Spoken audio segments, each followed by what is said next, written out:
Student, আজকে আমরা class 12 এর অর্গানিক কেমিস্ট্রি থেকে একটি গুরুত্বপূর্ণ চ্যাপ্টার অ্যালডিহাইড, কিটোন এবং কার্বক্সিল অ্যাসিড, এই চ্যাপ্টার থেকে একটি গুরুত্বপূর্ণ নেম রিঅ্যাকশন, পার্কিন রিঅ্যাকশন আজকে আমরা আলোচনা করব। এই রিঅ্যাকশনের ক্ষেত্রে যে স্টার্টিং মেটেরিয়াল এবং সেই সঙ্গে এই রিঅ্যাকশন প্রসিডের জন্য যে রিয়েজেন্ট এবং কন্ডিশন কি থাকে এবং সেই সঙ্গে এই রিঅ্যাকশনের রিয়েজেন্ট ব্যবহারের ফলে যে ইন্টারমিডিয়েট কি উৎপন্ন হয় সেগুলো আজকে আমরা দেখব। এবং ফাইনাল প্রোডাক্ট কি সেটা তোমরা ভিডিওটি দেখো, দিলে আজকের প্রোডাক্ট সম্বন্ধে তোমরা জানতে পারবে। চলো শুরু করো এবং ভিডিওটি খুব এনজয়ের সাথে তোমরা উপভোগ করো। পার্কিন রিঅ্যাকশন, এই পার্কিন রিঅ্যাকশনটি বিজ্ঞানী উইলিয়াম হেনরি পার্কিন প্রথম আবিষ্কার করেন। এই রিঅ্যাকশনের জন্য যে স্টার্টিং মেটেরিয়াল তা হলো বেঞ্জালডিহাইড। তাহলে বেঞ্জিন সেই সঙ্গে একটি অ্যালডিহাইড গ্রুপ থাকবে এবং রিঅ্যাকশনের জন্য যে রিয়েজেন্ট তা হলো অ্যাসিটিক অ্যানহাইড্রাইড, যার সংকেত CH3CO2 ও সেই সঙ্গে বেস হিসাবে সোডিয়াম অ্যাসিটেট CH3COO- Na+ এবং টেম্পারেচার প্রায় 140 ডিগ্রি সেলসিয়াস। তাহলে এই রিয়েজেন্ট যদি আমরা ব্যবহার করি তাহলে কিন্তু এক্ষেত্রে একটা ইন্টারমিডিয়েট তৈরি হবে, যার সংকেত কি বেঞ্জিন রিং থাকবে, সেই সঙ্গে O- CH CH2 C++O O C++O CH3। তাহলে এই যে ইন্টারমিডিয়েট যে থাকছে, ইন্টারমিডিয়েট এবং ফাইনাল স্টেপে যদি এটাকে হিট করা হয়, হিটিং যদি এফেক্টটা অ্যাপ্লাই করি তাহলে ক্ষেত্রে কি না, এই যে CH3COO এটি অ্যাসিটিক অ্যাসিডে বেরিয়ে যাবে এবং O- যে গ্রুপটি এটি OH থেকে এটা OH হবে, প্রথম প্রোটনেশন হবে, প্রোটনেশনের ফলে এটা OH হবে এবং এই যে আলফা কার্বন, এই কার্বন থেকে একটা হাইড্রোজেন এবং এখান থেকে যে OH বেরিয়ে গেলে ডাবল বন্ড ফরমেশন হবে, অর্থাৎ আলফা বিটা আনস্যাচুরেটেড একটি অ্যাসিড কার্বক্সিল অ্যাসিড ফর্ম করবে। তাহলে CH COOH। তাহলে এই যে আনস্যাচুরেটেড যে কার্বক্সিল অ্যাসিড এটাকে আমরা বলবো সিনামিক অ্যাসিড।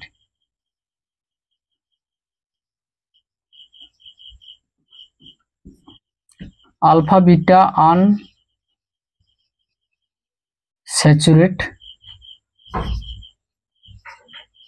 কার্বক্সিলিক অ্যাসিড, যেটাকে আমরা বলবো সিনামিক অ্যাসিড। তাহলে এই পার্কিন রিঅ্যাকশনের জন্য যে স্টার্টিং মেটেরিয়াল কি লাগছে,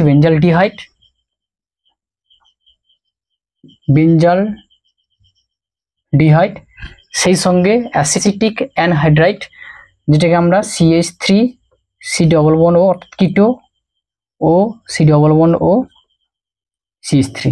তাহলে এটা অ্যাসিটিক অ্যানহাইড্রাইড এবং সোডিয়াম অ্যাসিটেট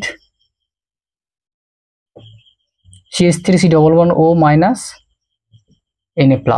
তাহলে সোডিয়াম অ্যাসিটেট যে আয়নটি এটা অ্যাক্ট অ্যাজ এ বেস। তাহলে ক্ষেত্রে কি যে পার্কিন রিঅ্যাকশন স্টার্টিং মেটেরিয়াল বেঞ্জালডিহাইড, তার সঙ্গে যদি আমরা অ্যাসিটিক অ্যানহাইড্রাইড এবং সোডিয়াম অ্যাসিটেট সেই সঙ্গে যদি আমরা হিটিং কন্ডিশন অ্যাপ্লাই করি তাহলে সিনামিক অ্যাসিড উৎপন্ন হবে, যেটাকে আমরা বলছি আলফা বিটা আনস্যাচুরেট অ্যাসিড।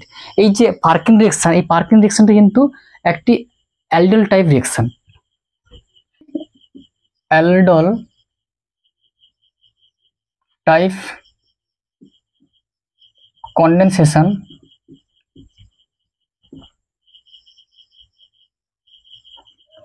রিঅ্যাকশন। তার এই ক্ষেত্রে কি ইন্টারমিডিয়েট যেটা পেলাম এটা আনস্টেবল।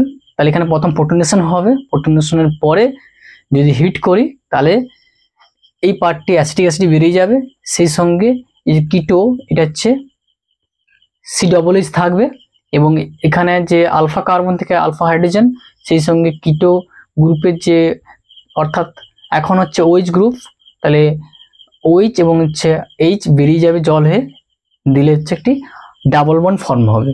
তাহলে এই ক্ষেত্রে এই কার্বন এখন কি sp3 CH3। আর ফাইনাল প্রোডাক্টের ক্ষেত্রে এই বেঞ্জিনের সঙ্গে যে কার্বন যুক্ত আছে এই আনস্যাচুরেটেড যে গ্রুপটি এটা হচ্ছে sp2। তাহলে এই রিঅ্যাকশনটা খুব ইম্পর্টেন্ট রিঅ্যাকশন। পার্কিন রিঅ্যাকশনটাকে আমরা কিভাবে মনে রাখবো, তাহলে আজকে খুব সহজ ট্রিক্সের মাধ্যমে আমরা এটিকে লজিক্যালি ভাবে মনে রাখবো। তাহলে এক্ষেত্রে বেঞ্জালডিহাইডকে যদি আমরা এইভাবে রিপ্রেজেন্ট করি, কিটো গ্রুপ সেই সঙ্গে CH বন্ড, অ্যাসিটিক অ্যানহাইড্রেট গ্রুপটাকে যদি আমরা CH C ডবল বন্ড ও CO CH3। তাহলে ক্ষেত্রে যদি এই কিটো গ্রুপে অক্সিজেন এবং আলফা পজিশন থাকা যে CH হাইড্রোজেন, তাহলে এটি যদি জল হয়ে বেরিয়ে যায় এবং সেই সঙ্গে যদি আমরা এখানে OH তাহলে কেটে দাও এটাকে, তাহলে ফাইনালি কি পাবো আমরা, বেনজিন CH ডবল বন্ড। এই দুটো কার্বন কিটো সেন্টারের ইলেকট্রোফিলিক কার্বন এবং আলফা পজিশন থাকার যে কার্বন, দুটোর মধ্যে একটি নিউ পাই বন্ড ফরমেশন হবে। তাহলে CH CO, তাহলে এখন কি COOH অর্থাৎ কার্বক্সিল অ্যাসিড, আর বাকি বাই প্রোডাক্ট কি থাকবে, অ্যাসিটিক অ্যাসিড।